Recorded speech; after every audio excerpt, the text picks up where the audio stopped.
Tahimik ang loob ng bahay ni Tindeng habang kausap niya si chairman. Walang anumang senyalis ng gulo hanggang sa biglang dumating ang isang babae. Halatang balisa at hingal. Walang paligoy-ligoy, diretsahan nitong ibinunyag ang nakakagulat na balita. May nagtangka sa buhay ni Punggay. Agad kinabahan si Tindeng. Alam niyang mahalaga si Punggay sa laban. Marami itong nalalaman at buo ang loob na tumulong. Para kay Tindeng, malinaw ang susunod na hakbang. Kailangang protektahan si Punggay bago tuluyang mapatahimik ang katotohanan. Sa kabilang panig, dumiretso si Jackie sa opisina ni Roberto. Doon malamig na ipinaalam ni Roberto na magsisimula na ang rally at kasabay nito ang marahas na aksyon laban sa mga nagpoprotesta.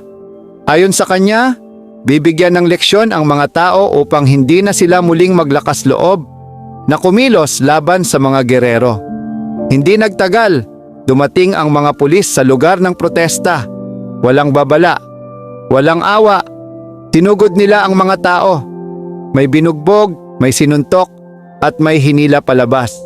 Isang malinaw na mensahe, takutin ang lahat para manatiling tahimik. Samantala, desidido si Ben na tuluyan nang ipahuli si Tanggol. Para sa kanya, ito na ang pagkakataong makaganti sa lahat ng kasalanang iniuugnay niya kay Tanggol at sa mga dating kaibigan nito.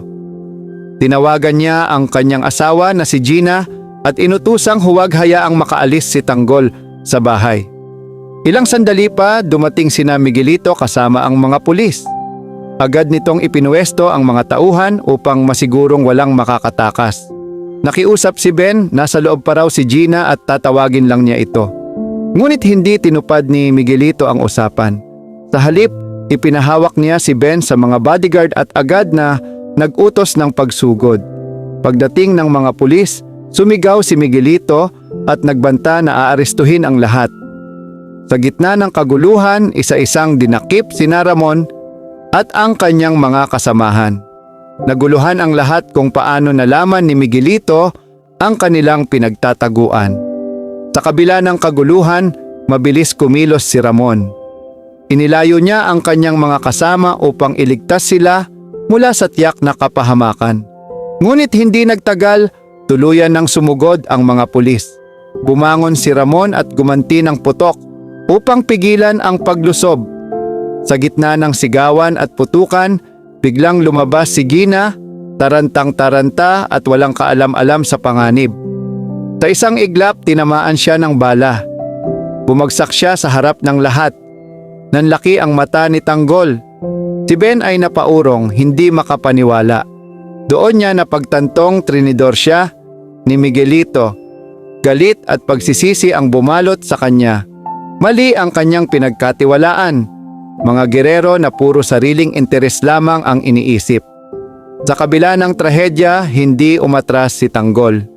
Sumugod siya palabas ng bahay, nakikipagbarilan habang sinisigaw sa mga kasama na umiwas at mag-ingat. Ngunit sa gitna ng sagupaan, nadaplisan si Bulldog. Sa sobrang galit at dalamhati lalong nag-alab si Tanggol. Kasama si Ramon, magkasabay silang lumaban. Mag-ama, balikat sa balikat. Habang nakahandusay sa sahig sina Gina at Ben, tuluyang sumiklab ang sagupaan. Para kay Tanggol at sa kanyang mga kasama, hindi na ito basta laban para sa kaligtasan. Ito na ang huling pagtutuos upang wakasan ang kasamaan ng mga gerero. Kung nagustuhan mo ang kwentong ito, i-like ang video, mag-subscribe sa channel at i-click ang notification bell. Ibahagi ang iyong saloobin sa comments at sabihin kung sino ang kakampihan mo hanggang dulo. Maraming salamat sa panonood.